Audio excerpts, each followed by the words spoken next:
लोकसभा चुनाव के बीच पश्चिम बंगाल की मुख्यमंत्री ममता बनर्जी ने अहम बयान दिया है।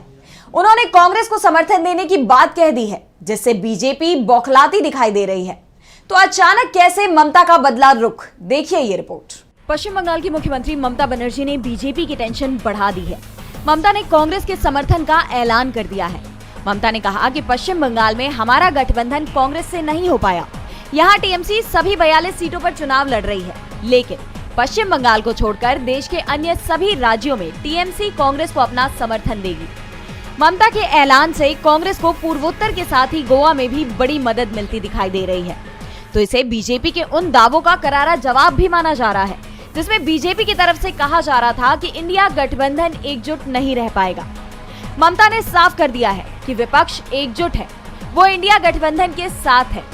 दरअसल ममता बनर्जी और कांग्रेस के बीच पश्चिम बंगाल में भी सीट बंटवारे पर लंबी चर्चा चली थी, लेकिन सीटों की संख्या को लेकर बात नहीं बन पाई और दोनों ही दलों को अलग अलग चुनाव लड़ना पड़ा। बाद में कांग्रेस ने वाम दलों से गठबंधन कर लिया और वो बंगाल में 13 सीटों पर चुनाव लड़ रही है। बची हुई 29 सीटों पर वाम दलों ने अपने उम्मीदवार उतारे हैं।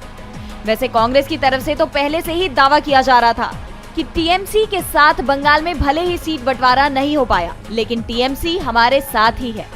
और अब ममता ने भी कांग्रेस के दावों पर मुहर लगा दी है। ऐसे में मतदान के आने वाले चरणों में विपक्ष की दावेदारी और मजबूत होती नजर आ रही है और इसे लेकर बीजेपी की चिंता भी साफ दिखाई दे रही है। एक तो पहले 2 चरणों में कम मतदान के चलते बीजेपी पहले से ही परेशान थी और अब ममता ने उनकी इस परेशानी में इजाफा कर दिया है।